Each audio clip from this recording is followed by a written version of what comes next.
But make sure he. Yeah. But I only have one of these. I'll give it's fine. Sure. OpenAI is barely gonna talk. You just ask questions and then Siddiq's talking majority of the time. Okay, then put this on. Yeah. Siddiq's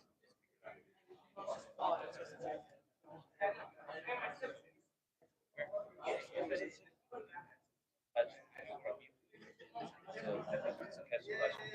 Maybe that has actually.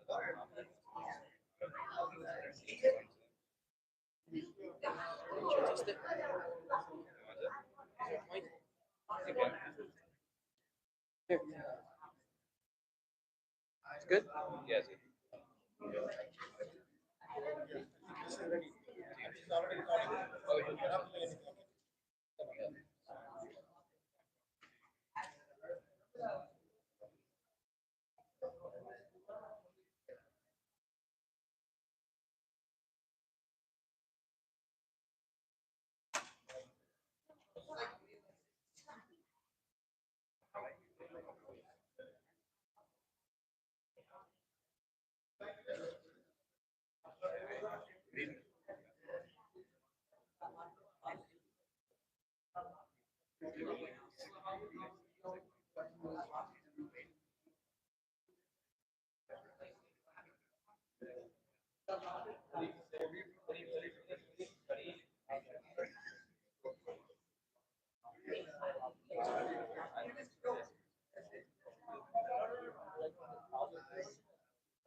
Well,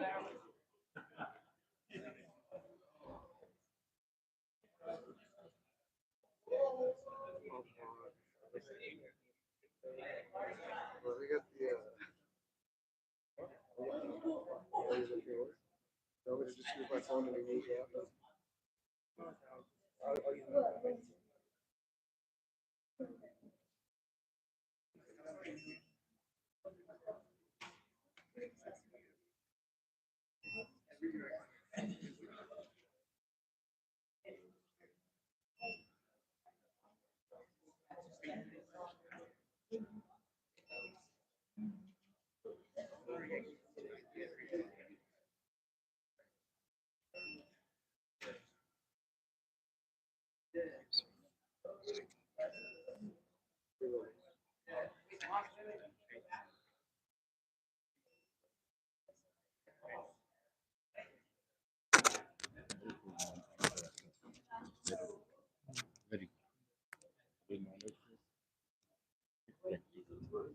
You could honestly just keep it still.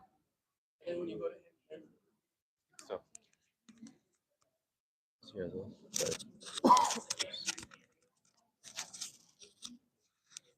Oh, sorry.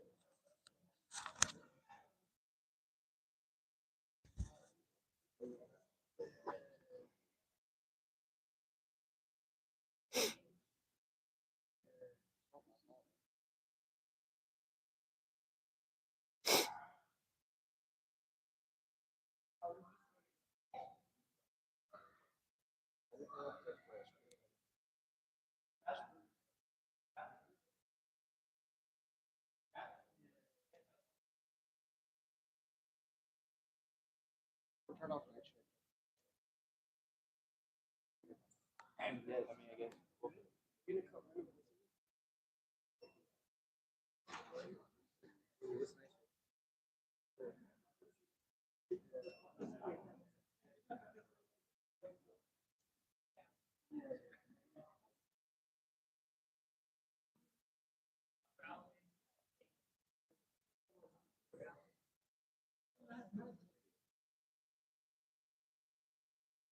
The turnout is kind of low today. Yeah. Maz, where's the turnout? I heard.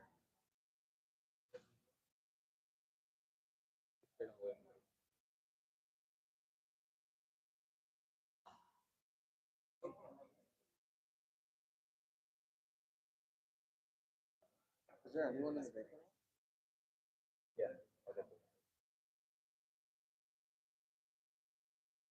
Is Hafiz Khalil putting up the live? It is like. It's already on?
Yeah.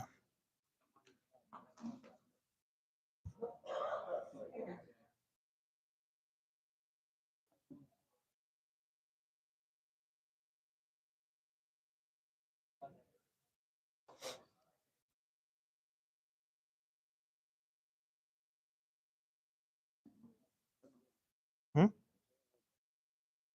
There isn't.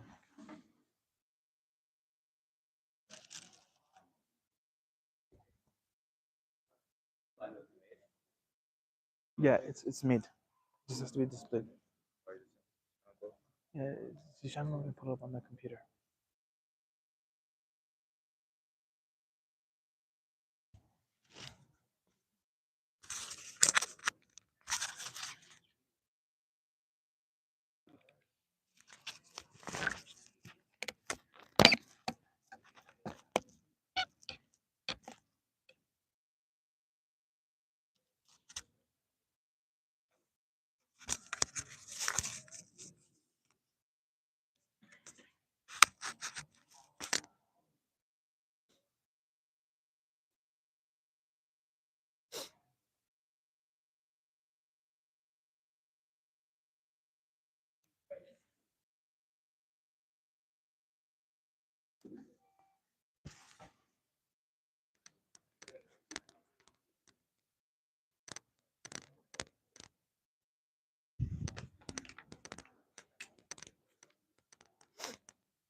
We should get started.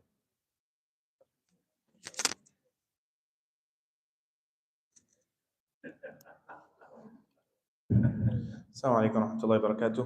We'll be starting now, inshallah. So, anyone who's in the lobby, the masjid, inshallah, please come inside.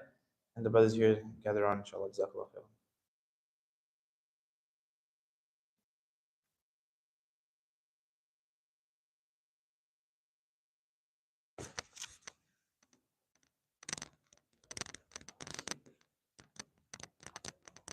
Where is it? Huh? Okay, I'll do it.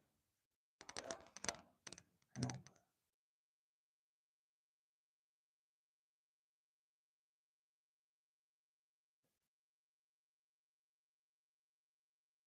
Here.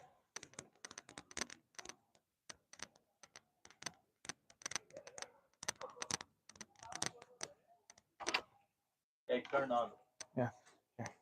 इसको वो क्या करना है साइडों का चक्कर लोग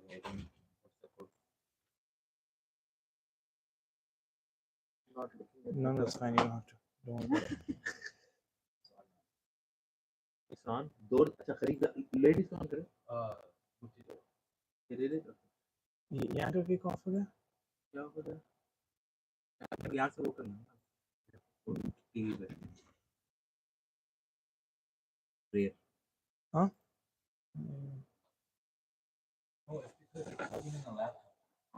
No, why are they playing in the laptop? Who's plugging it in?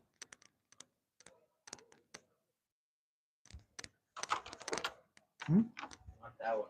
No, what are you doing? No, I didn't do. You did it. It's not AV room, No, it is. It is. but you gotta remove it from here. That's the thing. आ गया वो HDMI. No. You can display this, right? From here. Yeah, that's what I'm. इसको ये वाला camera डालना है. Projector पे. हाँ, projector पे. नहीं, कैमरा नहीं डालना है. We need this. ये डालना है स्लाइड हो तो. वो It's कैमरा not है. AV room.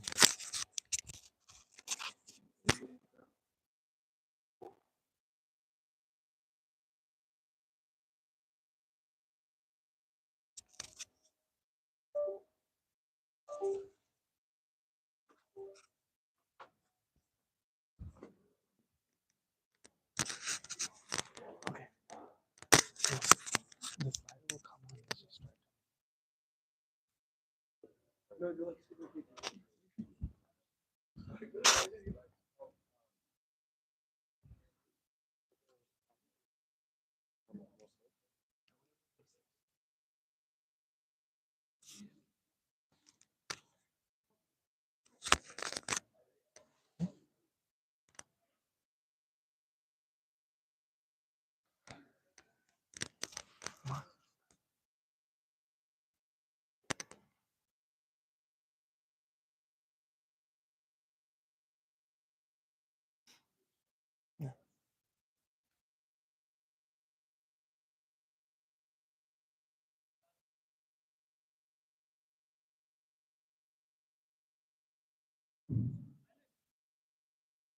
أعوذ بالله من الشيطان الرجيم بسم الله الرحمن الرحيم رب اشرح لي صدري ويسر لي أمري واحلل عقدة من لساني يفقهوا قولي.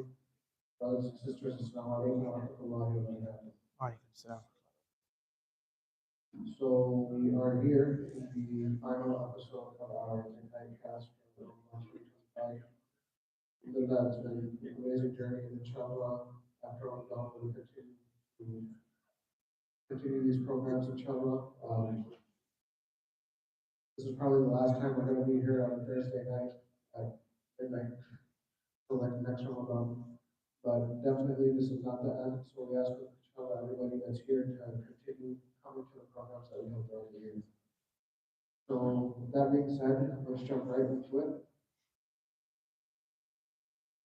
Tonight's topic: freedom is submission, and Sharia law. These two words evoke strong reactions, often associated with harsh punishments, oppression, or an outdated legal system incompatible with modern life. But how much of that perception is based on reality, and how much of it is shaped by misinformation? In this episode, we're stripping away the misconceptions and taking an honest intellectual dive into what Sharia law actually is, where it comes from, and how it applies in our lives today. We'll start by defining Sharia in its own terms, how Islam envisions law, morality, and governance, not how the media or political rhetoric portrays it. Then we'll explore its applicability in the modern world, especially for those living in non-Muslim societies. Finally, we'll tackle some of the most common doubts and criticisms from the perceived strictness of Islamic law to the issue of freedom. This is a conversation of more than just legal rulings. It's about how we understand divine guidance, the role of submission and faith, the balance between freedom and obedience. So with that being said, inshallah, let's get into it. So tonight, our guest is, inshallah, needs no introduction, is Mufti Siddiq, but I'd like to introduce him anyway, just in case we have first timers here. So Mufti Siddiq is originally from, I am introducing him. Mufti Siddiq is originally from Milwaukee, Wisconsin, began his journey by memorizing the Quran and getting to the age of Oman before relocating to Dallas, Texas, where he commenced his Alamiya and studies at Masjid Yasin. Thereafter, he transferred to Dar es Salaam Seminary in Melbourne, Illinois, which everyone here knows, to further his studies, culminating his graduation with honors, mashallah, in 2022. Alongside these academic achievements, he also was granted Ijaza in the Qur'an, mashallah. His quest for deeper learning led him to pursue further studies in the field of fiqh. He was accepted into the prestigious Darul Ifta Chicago, where he completed his Ifta under the tutelage of Mufti Al-Mirza. Mufti Siddiq is concurrently served part-time as a visiting scholar to ISNS. So before he got hired here, mashallah, he was already coming in part-time. And as soon as he completed his studies, mashallah, he joined ISNS and he began his amazing work. We ask Allah subhanahu wa ta'ala to preserve him for us and none of that his work. So, first question, let's get right into it. People often associate Sharia with terrorism, harsh punishments, and oppression. But what is the Sharia actually, and how does Islam define it? الحمد لله رب العالمين والصلاة والسلام على أشرف الأنبياء والمرسلين وعلى آله وأصحابه أجمعين أما بعد رب اشرح لي صدري ويسر لي أمري واحلل عقدة من لساني يفقه قولي رب زدني علما رب زدني علما رب زدني علما. The Western society has always been, not just Western society, but especially Western society, has always been very good at this tactic called creating propaganda, right? Creating propaganda. So they're very good at taking terms and giving it a new definition and running with so much, pushing it down everyone's throat so much that everyone, even people who own that term, begin to relent and accept the term for how they translate it or how they define it, right? So The same thing has been done with Sharia, right? Sharia law. And when you turn on the news, everyone says, oh, these Muslims are here and they want Sharia law. But what they mean by Sharia law is not really Sharia.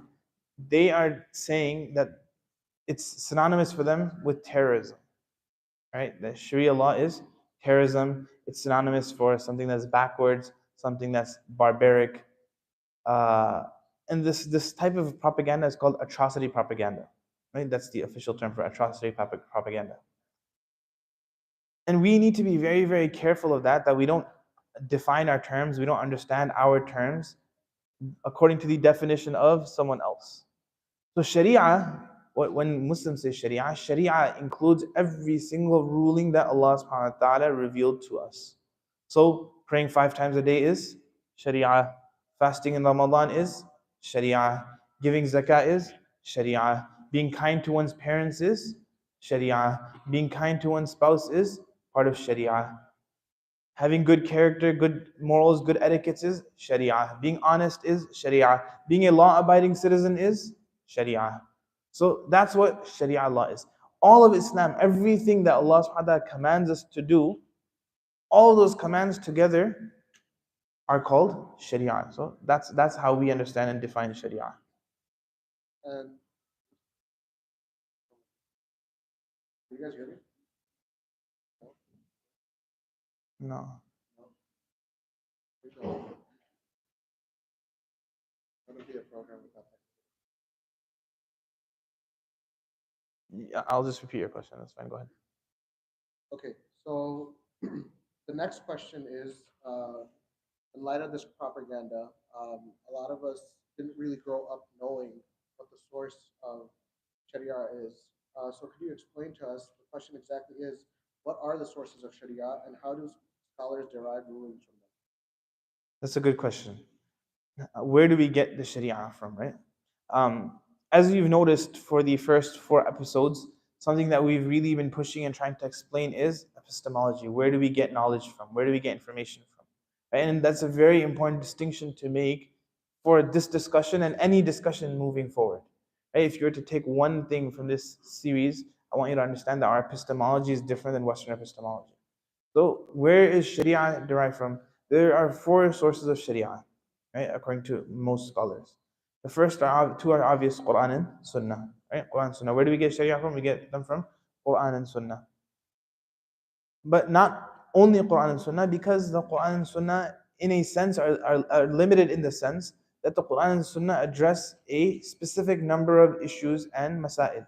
Right? It's not, if the Quran or Sunnah addressed the infinite amount of issues that could possibly arise, then they would also become infinite. Right? It's a restricted book, it has an amount. And so Allah subhanahu wa ta'ala and Rasulullah sallallahu Allah inspired Rasulullah sallallahu to teach us the Sharia in a way that it has a lot of principles from which you can extrapolate a lot more laws, from which you can extrapolate answers no matter what scenario is thrown your way. So in order to, now these are the core basics, right? The Quran and Sunnah. From there, there's 2 more ways you can extrapolate further laws from the Quran and Sunnah, right? When we say extrapolate, we're talking about there's some laws that are explicitly, directly mentioned in the Quran and Sunnah, some that are not. The ones that are not explicitly mentioned in the Quran and Sunnah, you extrapolate them from the Quran and Sunnah. There's 2 ways of doing that. Those are qiyas and ijma'. Qiyas is legal syllogism. It's when a faqih, someone who is trained, an expert in fiqh, is trained to apply principles to the Quran and Sunnah, and using those principles derive answers or solutions to problems that aren't directly mentioned in Sunnah. Exactly what we're talking about is qiyas. Ijma' is another form of qiyas, but it's a higher, more strong form of qiyas. Ijma' is when the majority, vast majority of scholars, to the point that's almost unanimous, agree on a specific derived ruling. Right? When all of the ummah agrees, when we say ummah, it's the learned ummah, the people that are capable of having an opinion. If all the scholars are saying one thing, but the laymen are saying something else, that doesn't matter. The people that are qualified to have opinions, when the vast majority of them have an opinion, then that also becomes a source of Sharia, because Rasulullah said that this ummah will not لا تستمعوا على ضلال. This ummah will not ever unanimously agree on something that is misguidance. If the entire ummah agrees on something, Rasulullah SAW promised that it will be part of our guidance. So these are the 4 sources that are used to extrapolate the Sharia.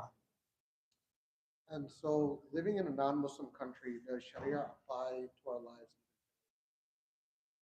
Yeah, again, that's a good question that's posed a lot of times. Like sometimes when you're traveling, the border agents will ask you these type of questions too. That does Sharia apply? Do you believe in Sharia? Like, do you want Sharia law to be here? Again, it comes from a misconception of what Sharia is, right? Sharia in the Western context is defined and restricted to like war and jihad. That's it. And Sharia law means war and like hudud, capital punishments. So when you restrict it like that, that's when it seems like a very scary thing that you have to be careful of, you have to be wary of, and you have to stay away from. But like we explained, Sharia is everything. Everything is Sharia. Salah is Sharia. Saum is Sharia. Everything is that we do is Sharia as a Muslim.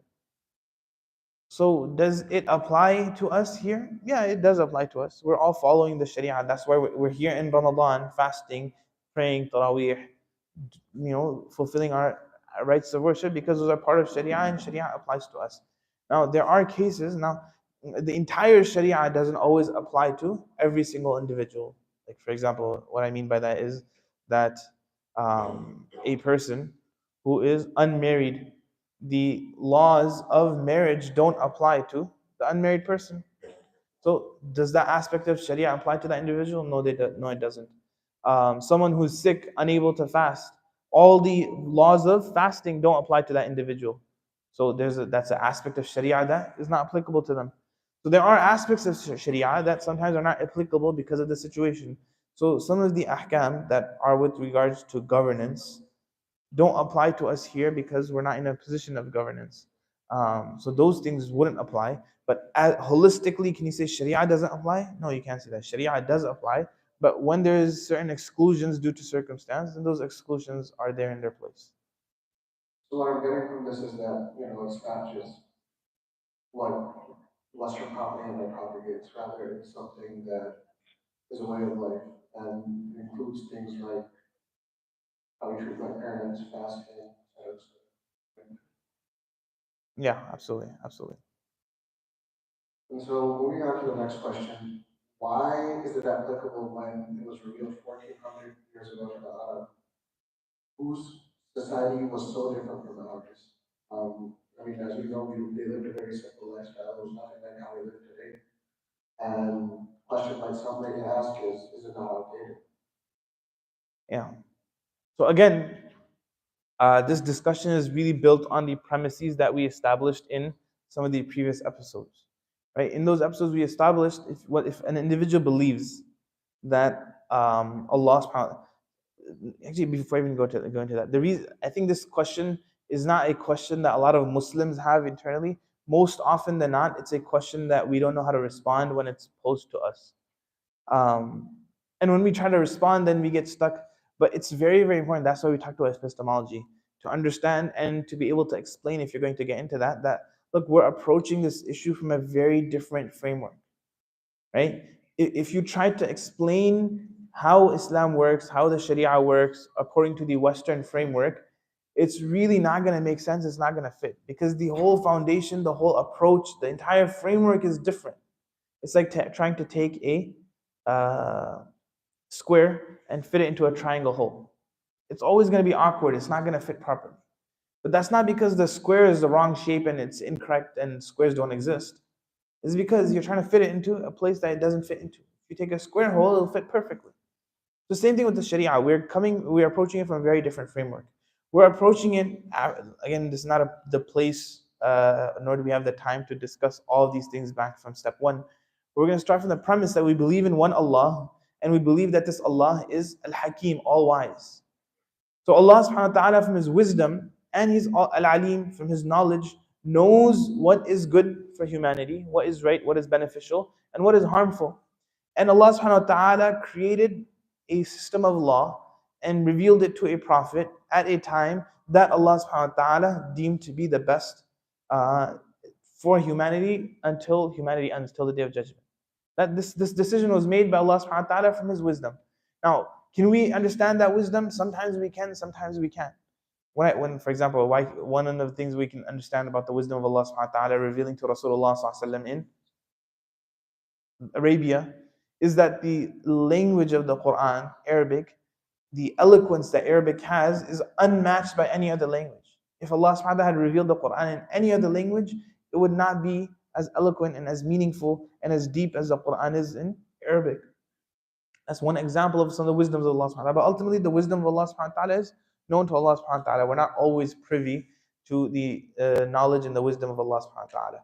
However, the way it remains applicable, and again, that's one point. The second point I want to make is that this need and this urge to always to assume that everything from the past is bad and outdated is also a Western quality, a Western trait. Right? Because the West only relies on empirical data. The only way that they can really measure their society is by technological advancements. And when you're talking about technological advancements, then the next better, more capable technology is better than the previous technology that is not as capable. Right? And that's a great measure to measure technology.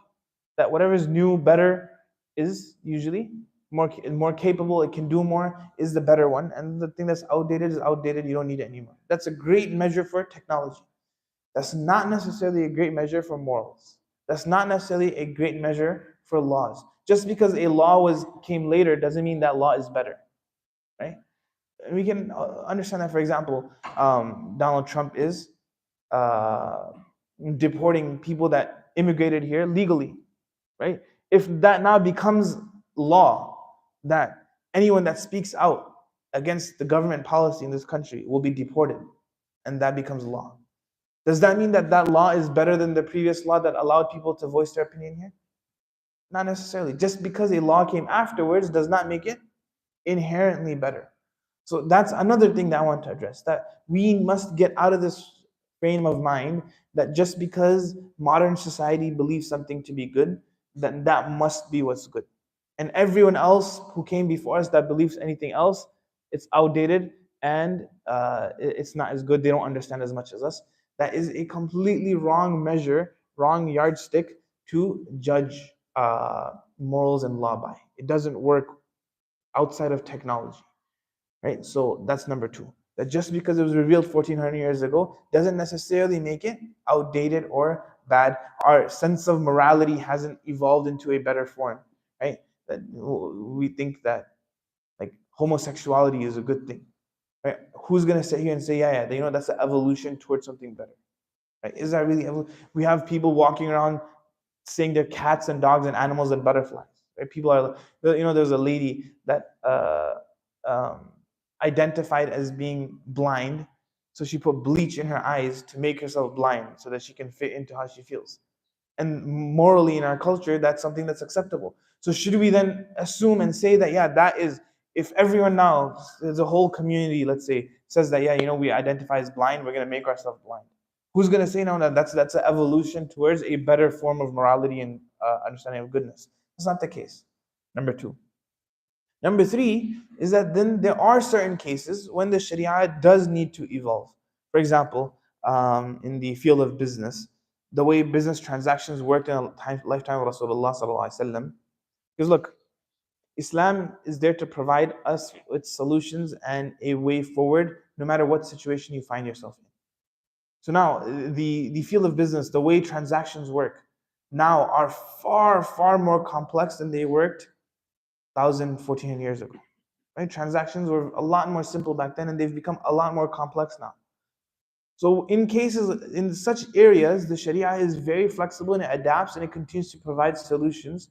No matter how business evolves, the Sharia will have answers for it. So where needed, the Sharia, Allah subhanahu wa ta'ala revealed it and made it, designed it in such a way that it has that inherent flexibility where that flexibility is needed, yet it provides a bedrock of morality, of ibadah, of worship, of a sense of being that is detrimental for it to change. So the Islam, the Sharia, encompasses both of these angles. It's firm and rooted where it needs to be, and it's fluid and flexible where it needs to be.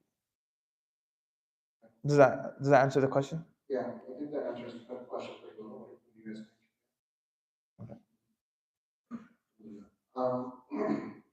And so a follow-up question to that is, if it does change, right? If it changes, how do we distinguish between permanent principles and rulings that can evolve? Yeah, that's a good question. How do we decide what changes? Number one, that's not for us to decide. That's for very experienced, learned scholars. It's not for the layman to get up and say, "Hey, this doesn't make sense to me." It's probably because it was outdated, right? What Rasulullah Sallallahu Alaihi Wasallam did, it doesn't apply here. It's not for us to make that claim. It's for a learned scholar who's dedicated decades of their life, who understands the Sharia in and out, who understands the world around them very well, to then get together, discuss with each other, and make those decisions. So first and foremost, that it's not for us. Now, within the Sharia itself, there are areas of the Sharia, like I kind of briefly talked about in the previous question, that are inherently rigid, and there are areas that are inherently flexible. So, in general, the aspects of ibadat and of morality, of criminal law, these type of things are rigid and they don't move, because what is good and what is bad is bad. What was good 1400 years ago will still be good today, and what was bad 1400 years ago will continue to be bad today. Just like lying and stealing was bad 1400 years ago, lying and stealing is bad today. Committing murder was bad in the lifetime of Rasulullah Sallallahu Alaihi Wasallam, committing murder is evil today. Those things don't change. Ibadah doesn't change. Rasulullah Sallallahu Alaihi Wasallam, the way he prayed, we pray the same exact way. The way he Sallallahu Alaihi Wasallam fasted, we fast the same way. In the field of ibadah and morality, the Sharia doesn't change much. And that's how it retains its identity. And that's a beautiful thing, because when we look at other religions, for example, Christianity, Judaism, because they morphed everything, they're left with a religion that's not even, it doesn't even resemble what their prophet came down with. Right? But Islam didn't face that problem. 1400 years removed from Rasulullah Sallallahu Alaihi Wasallam, the identity of Islam is still the same. Right? It's still the same Islam that Rasulullah Sallallahu Alaihi Wasallam came down with. However, like I said, then there's other areas where there is a lot more flexibility. A great example of that is the area of business and finance, right? Because business and finance is relating with a ever-changing reality of how business works in the world. Islam also then changes and evolves. It has core principles that it retains, but the application of those principles will be slightly different, number one. Number two, another thing that I want to point out here is that Islam then, in order to maintain this balance of rigidity and flexibility where needed. And again, this is the wisdom of Allah subhanahu wa ta'ala. This is nothing, a human being could never come up with a system that's as nuanced as the system of Allah subhanahu wa ta'ala. There are some ahkam, for example, that are based on urf. And I'll give a example of this to distinguish like what changes, what doesn't change. So we kind of identified two areas, right? We said that generally this area of law about morality and worship doesn't change. Other areas are a lot more flexible. Then about specific issues, I'll give you another thing that you can consider. That, for example, there is something in fiqh called illah. Right? There's illah and there's hikmah, two terms. Right? Illah and hikmah. Easy to remember? Illah and hikmah. Illah means cause, and hikmah means wisdom. I'm going to paint a scenario for you guys, and I want you to tell me what the illah is and what the hikmah is. Okay? When we're driving, we come to a red light. Right? So over there, what's the illah of stopping and what's the hikmah of stopping? What's the cause that we stop and what's the reason that we stop? The wisdom behind it. The red light is the cause. Wisdom is young. Exactly. MashaAllah. Right? You're on your way to become a falak. No, I'm just joking. But yeah, that's exactly right. That you stop when you see a red light. Right? You see red light means stop. The wisdom, why do we stop when there's a red light? Because generally stopping at a red light prevents accidents. It saves lives. It makes for a more efficient traffic flow. Now, what happens when you come to a red light at 2 a.m. in the morning? There's no one on the road. It's red. Are you allowed to break the red light? But the law doesn't permit you, right? Well, if you break the red light and the officer says, "Hey, why'd you run the red light?" And you say, "Officer, look, the red light's here to stop accidents. There's no accident about to happen here. That's why I decided to break it. Is that a valid excuse? No. So that's the wisdom, but just because the wisdom is not found doesn't mean the ruling goes away. The ruling is based off of a reason, the illah. When the illah is there, the ruling is there. The illah is found, red light, the ruling is there, you have to stop. Whether in that case the wisdom is there or not. Sometimes the wisdom will be there. You'll find case scenarios where the general wisdom behind a ruling is not applicable in every scenario. But just because the wisdom is not there in a specific scenario doesn't mean the overall ruling changes. So same thing, sometimes brothers that are doing the Slido, I think we're good. Inshallah, we can leave it at that. So now, anyways, I just see it in that thing just going up and down. It's distracting me. I think it's distracting you guys too. So, anyways, what I was saying is that so just because the illah is not there doesn't mean, just because the hikmah is not there doesn't mean the ruling goes away. If the illah is there, the ruling is there. If the illah is not there, the ruling is not there. The same way, every hukum, every shari'i ruling that we have, there's a illah. If the illah is found, then the ruling is there. If it's not found, the ruling is not there. For example, women are allowed to wear gold and men are not allowed to wear gold. The illah for the permissibility to wear gold is being a woman. If you're a woman, you can wear it. If you're not a woman, you can't wear it. The wisdom, we can extrapolate. Now again, Allah doesn't always tell us what the wisdom of every ruling is. Sometimes He does, sometimes He doesn't. We can extrapolate some wisdoms that make sense to us. Is this the actual wisdom to Allah? We don't know. It could be, it could not be. But the wisdom, the hikmah behind men not wearing gold, one of the wisdoms is that this form of zina is we don't want to be like women, right? Islam dislikes men behaving like women and women behaving like men. Anything that's hallmark quality of a woman, men shouldn't do, and anything that's hallmark quality of men, women shouldn't do. Now you go to a society, for example, in Florida, right? Everyone wears Cuban links, right? Right? Men wear gold chains too. And someone will say, why can't I wear gold? I'm not acting like a woman. Men wear gold here too. But what's the answer, brother? Even if the hikmah is not found, what is found? The illah is found. The illah is that you're not a woman, you're a man. And for men, gold is impermissible. Whether or not the wisdom is applied in your society, doesn't matter, the ruling is found. So there are some ahkam that are like this. They're based off of illah and hikmah. When the illah is there, we follow. There are other ahkam that are based off of urf. Urf is a term that refers to the general practice of a society, of a community, right? So, for example,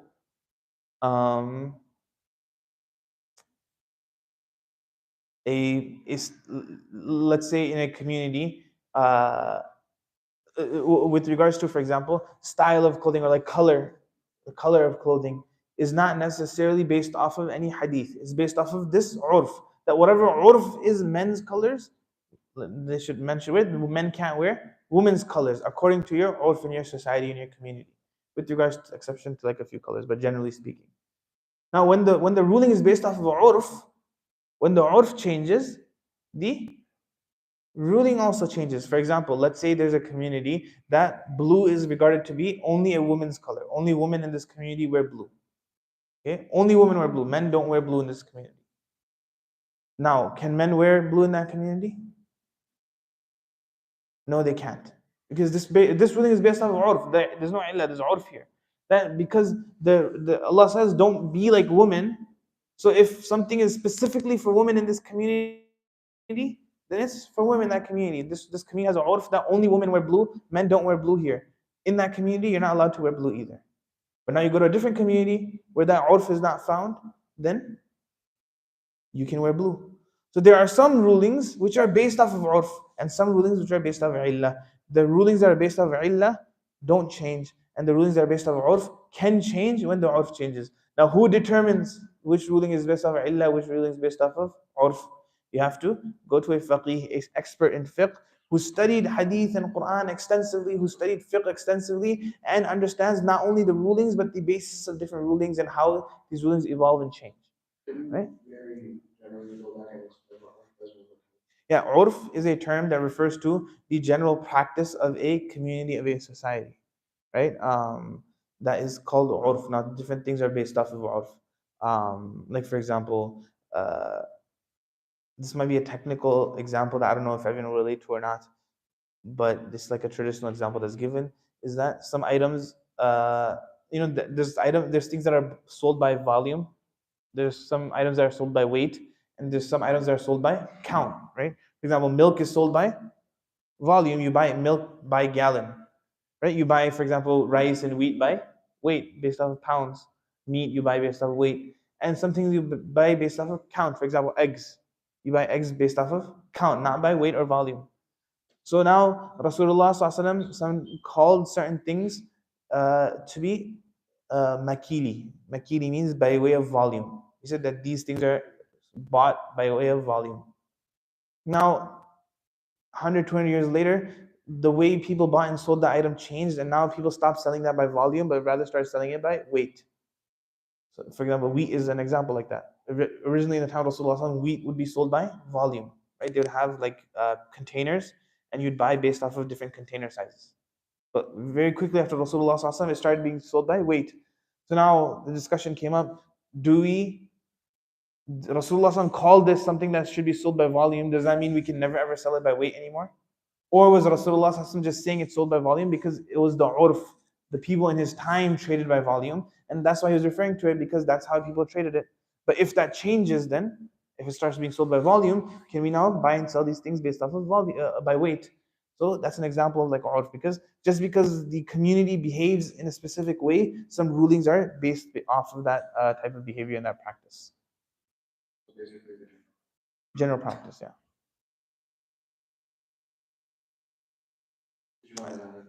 Yeah, one more thing here is that another thing we need to be careful of. Like, see, again, remember I said that we have this propensity, because we live in the West, to always like change, to always like something that's new. The new is good. That is not the case with Sharia, right? That is not the case with Sharia. Allah subhanahu wa ta'ala doesn't want us to become blind in following what's old either. But also Allah subhanahu wa ta'ala, in Islam doesn't like promote this feeling that anything that's old is bad. So there's an unfortunate trend where people sit nowadays and start refuting or disagreeing with practices that had been large scale accepted by the entire ummah before us. Right? Like an example is like, for example, Taraweeh, right? The entire ummah for more than 1,000 years was unanimous almost that Taraweeh is 20 rakat. Now, for us to be like, oh no, I have a new hadith that I discovered that people before me didn't have. No, now we need to rethink. And that attitude of just trying to rethink everything, it doesn't work, right? Like I said, remember one of the things that is a very strong source of Sharia canon for us is ijma'. Right? Ijma' is something that the ummah unanimously agreed upon. Right? And ijma' is such a powerful thing that even if there's ikhtilaf that exists amongst the community, once later scholars have ijma', it removes the ikhtilaf. That now the other opinions are no longer valid because the entire ummah agreed on something. Right? Yeah, ikhtilaf is difference of opinion. Right? So we have to be very careful with running with this attitude of trying to change everything and saying that everything new is better, and undermining 1,000+ years of scholarship that is firmly rooted and widely accepted across the ummah. Right? We have to be very, very careful of that. That is not the way that we were told to approach our religion, neither from the Sunnah of Rasulullah, neither by the practice of the Sahaba and the Salaf. Right? That we have a very strong regard and respect for our tradition, because our tradition grounds us. Right? Sufyan al-Thawri, I believe, said that al-isnad min ad-din, lawla al-isnad laqala man sha'a ma sha'a. That isnad and this concept of tradition, of inheriting our religion from those before us, he says, is a key part of Islam. Were it not for this concept of tradition, then anyone could say whatever they want. So we have to be very careful about trends that undermine tradition of Islam and try to change, right? So like I said, there is flexibility, but that flexibility is from Allah, and there's rigidity. The rigidity is from Allah, and we're rigid where Allah tells us to be rigid, and we can be flexible where Allah subhanahu wa ta'ala created room for flexibility. And so something to, I guess, supplement the discussion that we had here of how we distinguish between permanent principles and rulings that can evolve is we, by now, we all, I think, have a general idea of where the Sharia comes from, how it's followed. Um, but where did this idea of new is always better? Would you really ever touch on that? I kind of like touched on that a little bit, right? This idea of new is better is kind of a necessary byproduct of believing in only empirical data, right? So when you restrict yourself to empirical things, that your senses and your entire society is completely 100% oriented around scientific advancements and changes. Like I said, that idea and that scale of measuring good and bad is good. It works in the sector of technology and science. It works there. But you can't then take that and apply it to every other area of life as well, right? So, but because the West and unfortunately the Muslim Ummah in following the West fell prey to this idea of scientism, right, where everything must be proven by empiricism, by science is like hills all supreme. Then with that idea, like again, like these issues aren't isolated, although they might seem like small issues. One thing bleeds into other areas of life. So when you believe that science is the only way forward and science is the best, and anything that scientists say and science says is top notch, unquestionable, undoubtable, and you start applying the principles of science in other areas like morality and law, then that's where that idea comes from, that anything old is bad, because in science, any old idea is bad. Not in morality and law, that's not the case. And so the next question I have for you here is, for example, let's say a Muslim country wants to implement Sharia. What does that process actually look like, and can it be enforced overnight? Yeah. Again, like this is again like a boogeyman question, right? Right? The boogeyman, like the Western media will scare you, like, oh,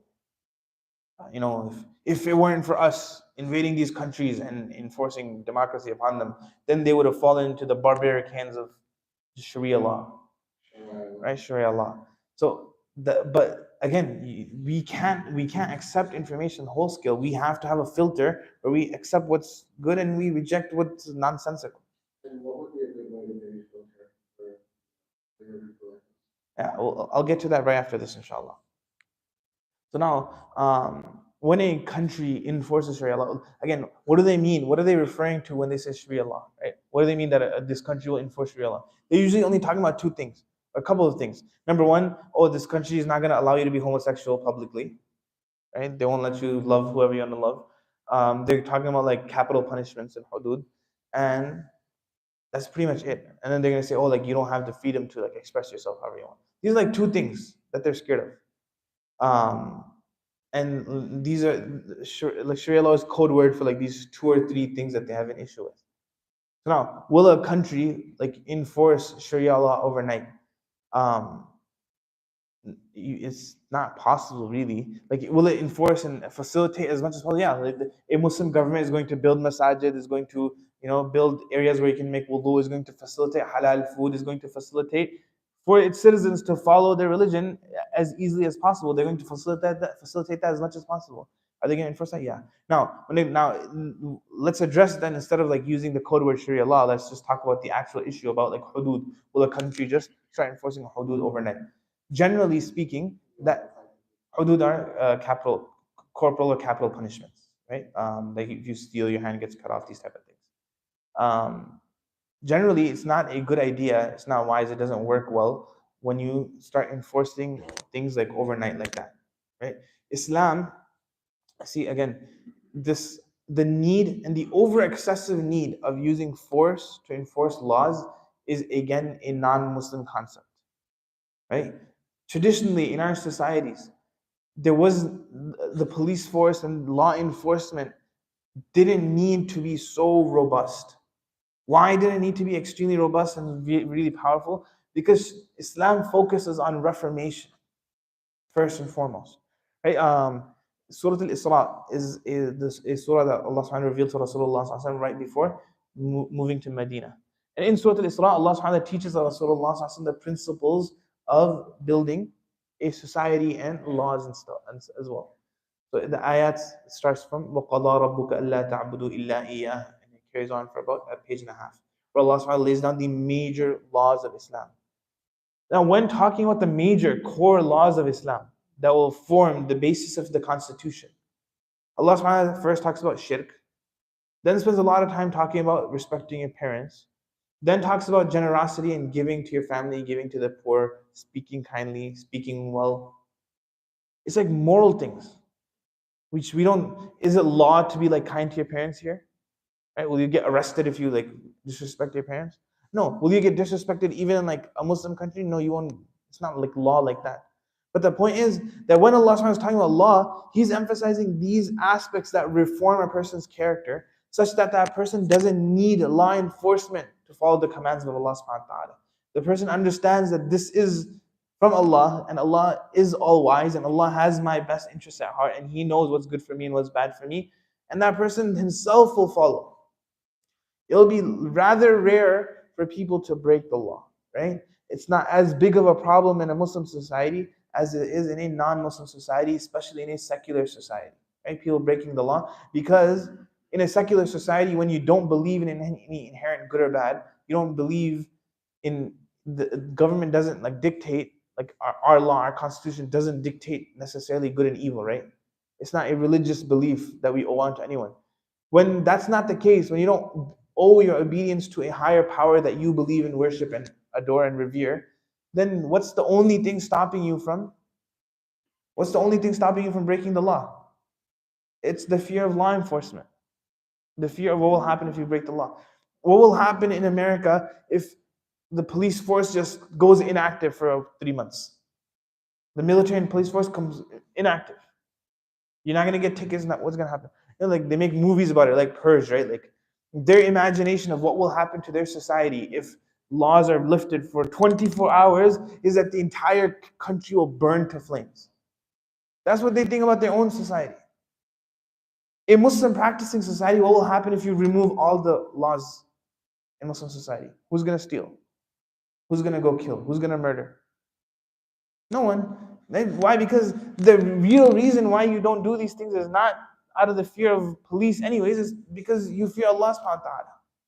So this concept of enforcing is a much bigger, like it seems a lot more of a threat to a Western mind or someone living in a Western world, because law enforcement here is so like powerful and controlling, and it's the only thing that controls you. From a Muslim paradigm, you willingly submit yourself to the will of Allah subhanahu wa ta'ala. So this concept of fearing force is not so much of a threat, because you're not afraid of the force of people anyways. You're really afraid of the force of Allah subhanahu wa ta'ala. Right? So there's a huge difference in paradigm, and we shouldn't approach this issue and look at like Sharia as this boogeyman, as the West presents it, because they're looking at Sharia from their Western lens. We don't look at things from the Western lens. We look at things from the Islamic lens. Does that make sense? Yeah. And even in the laws that are enforced, right? Like there are certain laws that are enforced. For example, Islam doesn't allow zina, right? Zina is not allowed. Now, whether you believe in Allah and you want out of the taqwa of Allah subhanahu wa ta'ala, you don't want to commit zina or not, the government is not going to allow you as a Muslim to run around committing zina. The government is not going to allow you to run around stealing, right? Whether you're not, even if you say, oh, I don't believe in Allah, I don't care if I steal. Doesn't matter. The government's not going to allow that. Now, those type of regulations, just like any government enforces those regulations, an Islamic government would also enforce those regulations, because those type of regulations are necessary to uphold peace, because there will always be some corrupt individuals in every society that will have no fear of God, no matter how much you try to instill in them, and will cause corruption unless there is a way to prevent them from causing that corruption. So those types of corruptions, things that completely destroy the fabric of society, completely disrupt the peace and the good functioning of society, just like any government steps in to prevent those things in society, an Islamic government will also step in to prevent those things. And so basically the summary of this principle, what I'm getting is Sharia is rather advocates for a reformation of character for people to become better. And it's not at all what, Western propaganda propagates. Yeah. We care about reformation more than anyone, right? Our prison system is supposedly designed for reformation. It reforms no one. It creates a cycle of further like being indicted into that lifestyle. Right? Islam is what believes in actual reformation. That when you do tawbah and you pay, you pay the price of your sin, then that's it. You're free. You're scot free. No one has a right to hold that over your head for the rest of your life.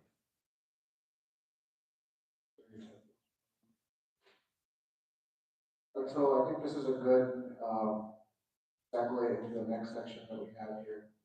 What should we do when certain Sharia laws don't seem to make sense to us? Yeah. Again, it's gonna be the same answer, right? Learn. You have to learn. I'll tell you my own example. I've been studying fiqh to some degree for about 9 years now, right? Law for about 9 years. Starting off, I came out of high school. I was born and raised here. I went through the schooling system here. Right after high school is when I started studying.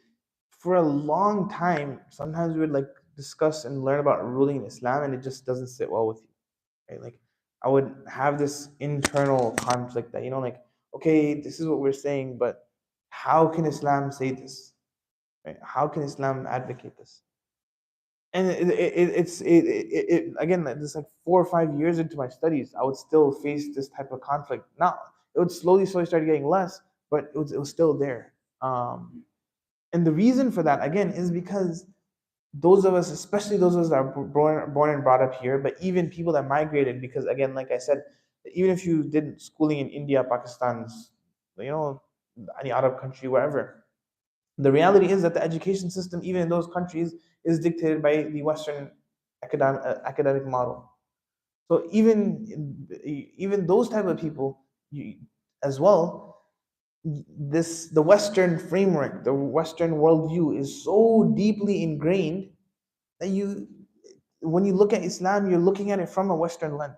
And so things on Arab, like the example that I gave of the fitting a square in a triangle hole. Right? We're trying to take Islam and fit it into the Western framework. But guess what? Islam doesn't fit in the Western framework. Islam has its own framework. And the framework of Islam is far superior to the Western framework. Because the Islamic framework is coming from Allah Rabbul Izzah, Jalla Jalaluhu, Al-Alim, Al-Hakim, Al-Rahim, Al-Kareem. Right? The most knowledgeable, the most wise, the most merciful. And Allah subhanahu wa ta'ala is creating this framework for us to create a society that will run as smoothly and as peacefully as humanly possible on this earth. And as a reward for following something that is benefit to us as a whole in this world, Allah subhanahu wa ta'ala further rewards us with Jannah for following, which is the absolute mercy of Allah subhanahu wa ta'ala. Right? So now, the issue is not that things in Islam themselves don't make sense. The issue is that we haven't learned enough about Islam to be able to remove the Western framework from our mind, to be able to view Islam from its own framework. So how do you solve that? What's the solution? The solution is you have to educate yourself in Islam. You have to study, especially in Chicago. There's no excuse to not study in Chicago. Absolutely no excuse. You have like Dar es Salaam, you have Dar al Qasim, you have all these institutions. You have part-time classes, full-time classes. You have to educate yourself. You have to educate your children. If you want your children to be protected from this fitna, you have to educate them and yourself. And this disconnect, this um, what is that? What is that word? Dissonance, cognitive dissonance. It'll go away. And I think this might be a good time to kind of rewind and touch back on your definition of epistemology. You discussed how the West, views things from an empirical point of view. How do we then kind of start to differentiate, okay, this is where I've been affected. Now what do I do from here? And how can I what Islam teaches to live the correct way? Yeah, so the first step is educating yourself. Like I said, the more you educate yourself about Islam, the more you familiarize yourself with Islam and the philosophy of Islam as well. These things will go away. Number two, you have to do the a'mal that will build your iman and yaqeen. Right? For example, there's so many Bedouins that became Sahaba that accepted Islam, and a lot of things that Islam taught were contrary to their beliefs as well. Right? The way they practiced life for the longest time. But without even education, their iman reached such a level that they wholeheartedly accepted whatever Islam brought to them. right? So I'm not advocating that doesn't work so much because we live in the fitna of information. You can't not educate yourself. But the other thing that helps is building your iman and your relationship with Allah subhanahu wa ta'ala. When you worship Allah and you understand Allah and you fall in love with Allah subhanahu wa ta'ala, then whether you understand what Allah is telling you or not, you will be inclined to follow that because you love Allah, because you fear Allah. So building that relationship with Allah subhanahu wa ta'ala is also very, very important in tackling that issue. And then obviously dua is a solution to everything, and it's a solution to this problem as well. And so that's the solution, and you can stop if you feel like this question is redundant. But what would be like an identifier, right? Identify, okay, I'm going wrong here. What's like somewhere, someplace someone can start? So long as you feel any discomfort with any ruling of Islam, you're going wrong somewhere. Right? Once you've learned enough, you will not feel uncomfortable with anything that Islam says. Because you really understand that this is the ahkam of Allah. And if you love Allah and you submit yourself to Allah, then how can you be uncomfortable with whatever Allah is telling you? And does fitra tie into this? Yeah, absolutely. Fitra ties into this, right? Absolutely. Allah subhanahu wa ta'ala said that Allah subhanahu wa ta'ala wants us to have a qalbun salim. So Islam is according to our natural fitrah. And fitra is like our natural temperament that Allah subhanahu wa ta'ala created us with, our natural moral compass that Allah subhanahu wa ta'ala inbuilt into us. Islam is completely in accordance with our fitrah. The problem is that our fitrah gets corrupted because of the fitna around us. And suddenly the good things don't seem good and the bad things don't seem bad, right? The example that again that I like to give for this is a sick person. A sick person, you give him the best food, that person will find that food to be tasteful. There's nothing wrong with the food. He's sick. If you remove the sickness, the food will taste good. Similarly, our fitrah has become so corrupted that what's good seems bad, and what is bad we see as good sometimes. So there's a need to clean that fitrah, and that cleanliness of that fitrah comes from connecting to Allah subhanahu wa ta'ala, doing tazkiyah, being in the company of scholars, being in good company. It removes that illness and returns a person to factory settings where their innate nature is sound. And as Mufti Salman always says, connect with your local masjid. And so going on to the next question, kind of ties into this one. If we don't understand a ruling or if it is really difficult to practice, can we rethink it? This especially comes up with things like ruler politically. Yeah, I mean, I don't think we should spend too much time on this because it kind of like ties into what we just like talked about, right? That yeah, do we need to rethink it? No, we don't need to rethink it. We need to rethink our own framework. We need to rethink ourselves. We need to rethink our fitrah. And when we rethink our fitrah, then these things will make sense automatically. And what should a Muslim do, right, if a country's laws contradict an obligation in Sharia? Is this question specifically about the U.S.? Apply to the U.S. Can you guys think of any laws that contradict our Sharia necessarily? Two marriage, polygamy. These are like the two main culprits. It's going to be polygamy and like hudud. Right? Tell me something other than this. So remember, hudud was Hudud was capital punishments and polygamy is marrying. more. Yeah. Is there anything else that loan? But that's not a law, right? Like you're not obligated by law to take a loan. Giving blood money?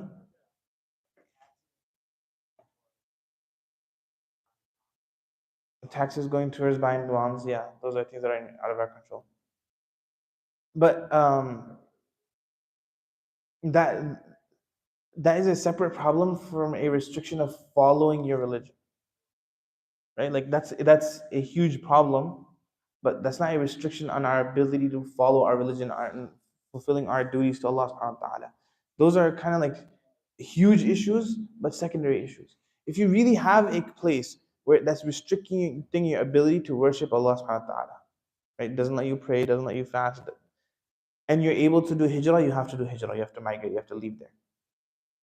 If you can't migrate there, then you have to do sabr and you have to follow Islam to whatever extent you're able to.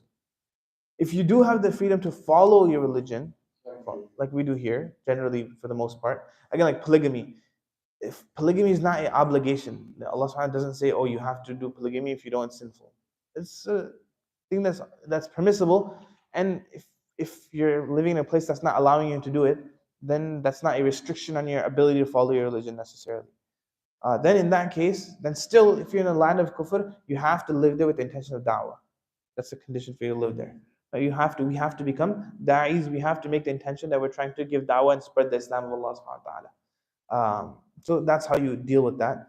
But now, like, again, the boogeyman ideas that like are posed about this are like polygamy, right? First of all, again, a classic case of hypocrisy on the part of Western society. Polygamy is completely acceptable in culture, right? In like pop culture and common culture, polygamy is completely accepted. If people want to go have like these weird like couple setups, it's completely accepted. It's only not so a man can have a wife and then sleep around with multiple partners. A woman can sleep around with as many partners as she wants. As long as she's married or he's married to one person, that's the only thing that matters. So this society promotes polygamy, but without the responsibility of taking up the responsibility of the person that you're engaging with. You have a relationship. Islam says, okay, you have a relationship with two women as a husband. You're financially responsible for them. You're financially responsible for them, for their clothing, for their house, for their children, everything. So it's again a case of hypocrisy where the Western understanding of polygamy is so horrible that it allows and like people that listen to songs and this and that, right? It's so common to promote these things in common culture, but without the requirement of responsibility. Islam, the only thing it does is Islam restricts polygamy, actually, restricts it from being open ended like it is here. It restricts it, and it adds the external condition of putting on financial burden, right? So Islam is actually a lot more restrictive in polygamy than Western society. But just because the law only allows you to take responsibility of one, Islam is presented as a boogeyman in that regard.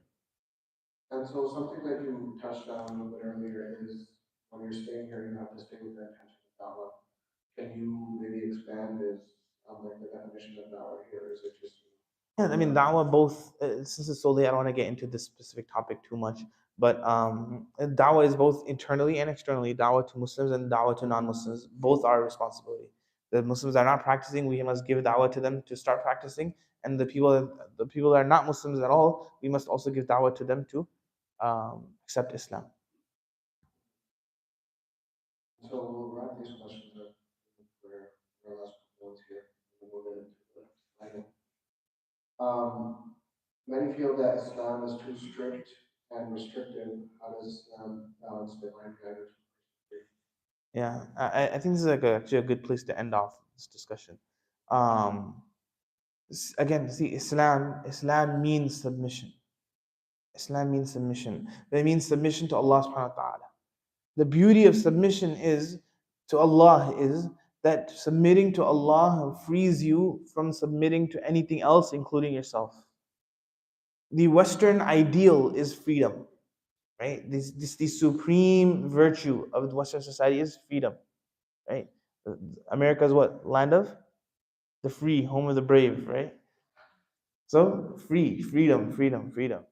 But the problem is, another name for freedom is following your desires. And Allah subhanahu wa ta'ala told us how despicable that is.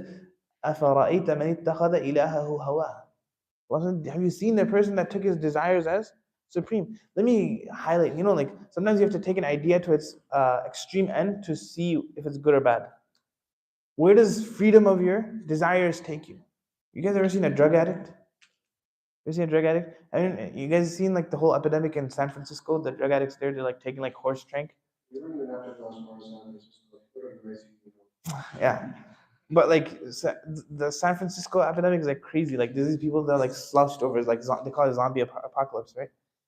That is a result of following your freedom and doing whatever you want, following your desires.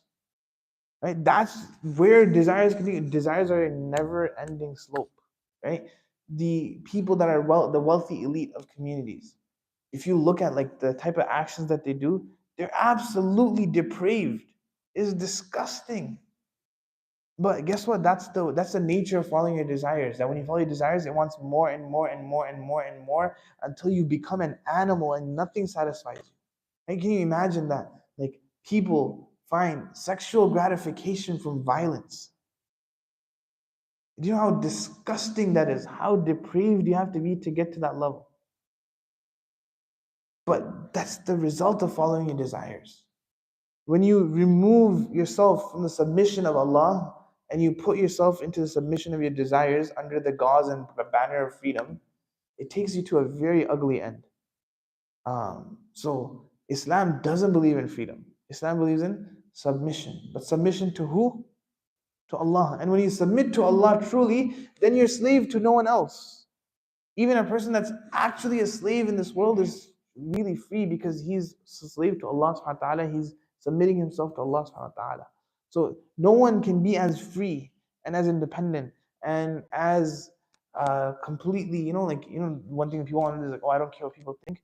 The only way to really not care about what people think is if you only care about what Allah thinks of you. Right? So that's why we said that freedom is submission. That was the name of today's podcast.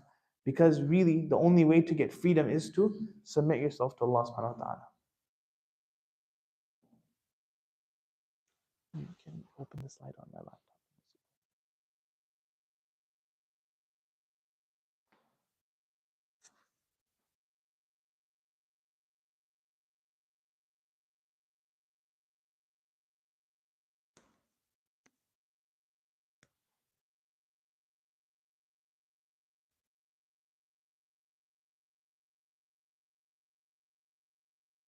If there's nothing good, then we can just wrap up, inshallah.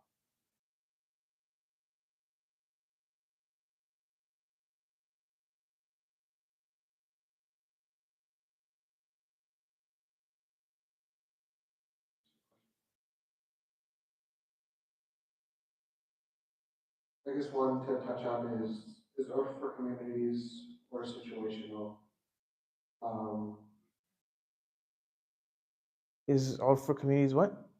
is urf for communities or situational. If a woman wears something that would be the leverage, does urf allow that weddings? Yeah, so that's a good question. I'm glad that that was brought up. Let me clarify, right? There's general, like, concrete principles of Islam.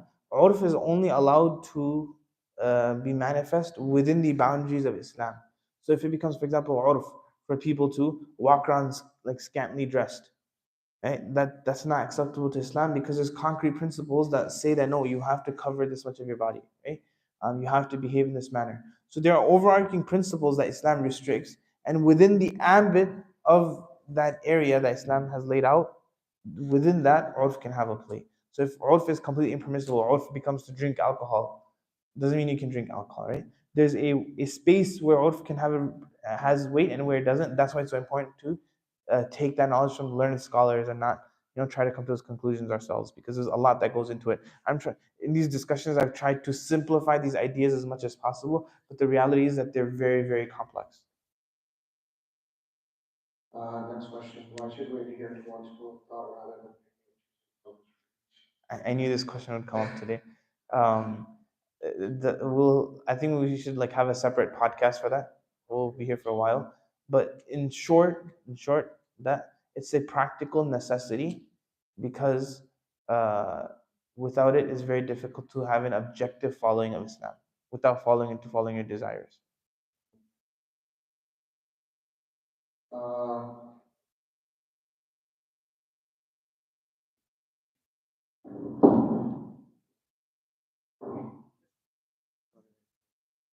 Hmm?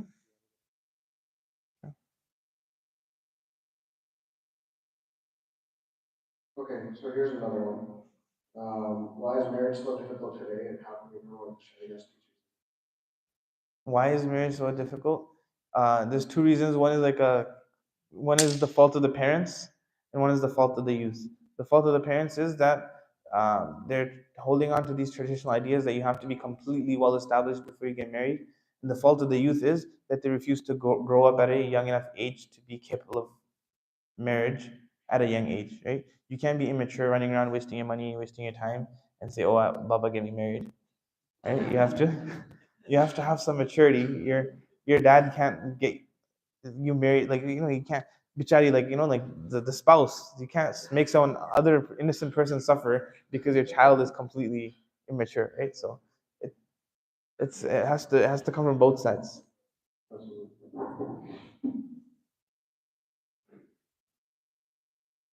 You kind of answered this at the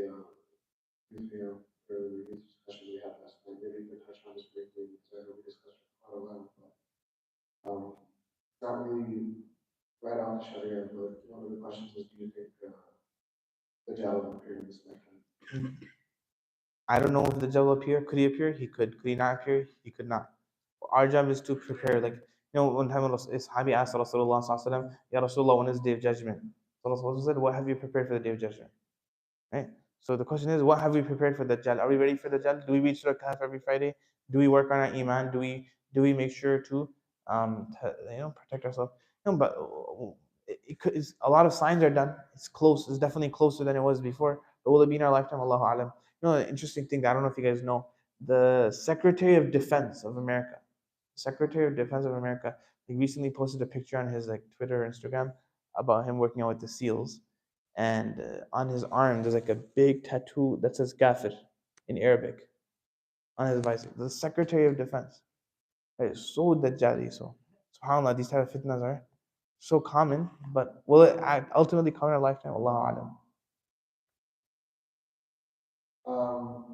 And kind of back into Sharia, one of them, I guess, kind of has to do with, you explain internal and external dawah. This will take time into a little bit external dawah. How do we explain to non-believers that Sharia treats Muslims and Muslims and non-Muslims? And you have to. It's very difficult to do that in like a 2-minute conversation, right? There's two types of answers. Two types of answers. One are academic, real answers, and one are like in Arabic, Urdu, they call them ilzami jawab. It's just the answer that's made to shut you up. So you have to know when to answer how. If a person is genuinely trying to learn, then you have to take the time to explain the difference of framework. If you try to explain Islamic rulings from Western framework, it's a losing battle. You'll never be able to do it because the framework is different. So if someone's interested genuinely, then you have to try to explain that to them. If someone's just trying to criticize you, then you can't just sit there and take the criticism. You have to respond in a way that will shut the person up. Sheikh Shadi al-Masri gives a good example. He says that if you're playing chess with someone and you say checkmate and the other person gets up and starts punching your face, you can't keep playing chess. It's not going to get you anywhere, right? And so if a person is not really interested in learning, they're just criticizing you, posing questions to demean you and make you look foolish, then it's not time to give an academic correct answer. It's time to give an answer that will make them shut up. What is the difference between Sharia and fiqh? Sharia and fiqh. Fiqh is how we understand what the Sharia is.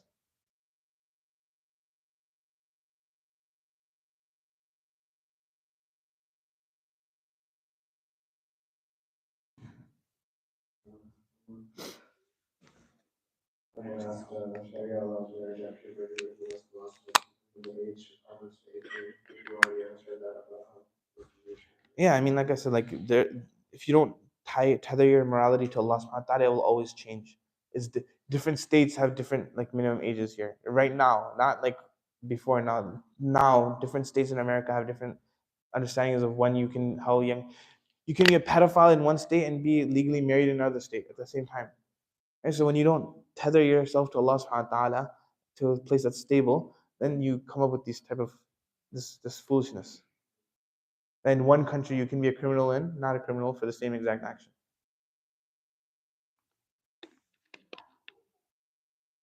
I think we should wrap it up here, no?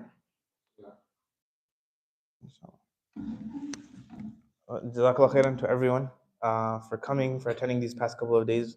I really, really enjoyed all of your company. Ultimately, we try our best, but whatever is right is from Allah subhanahu wa ta'ala. Any mistakes that we made, anything incorrect that we said is due to ourselves and shaitan. And we ask that Allah subhanahu wa ta'ala forgives us for that.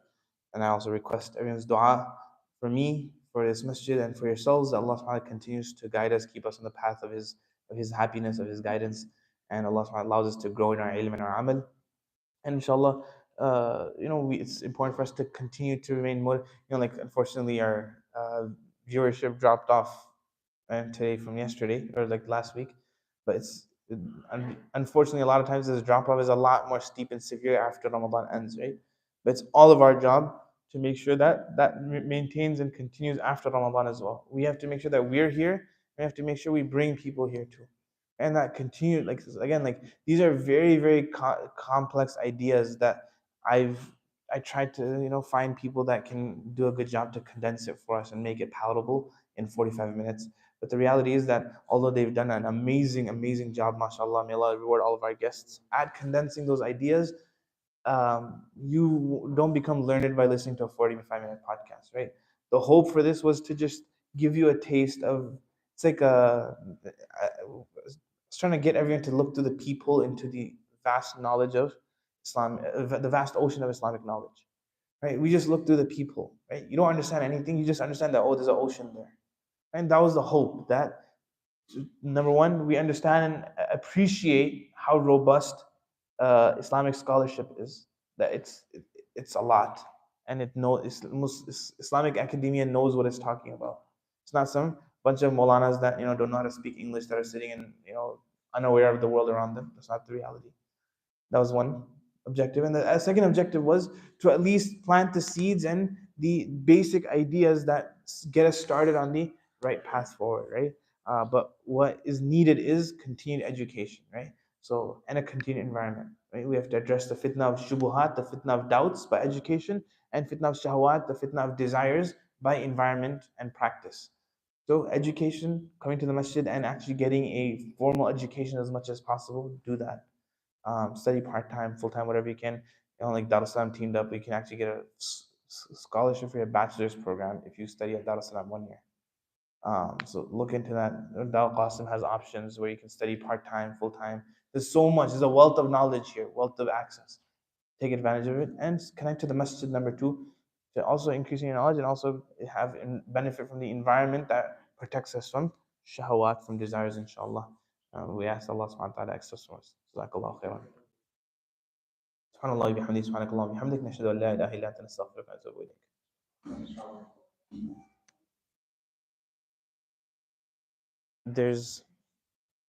There's food in the banquet hall. I think that there's enough for seconds and thirds because we ordered for last time's numbers. So knock yourself out, inshallah.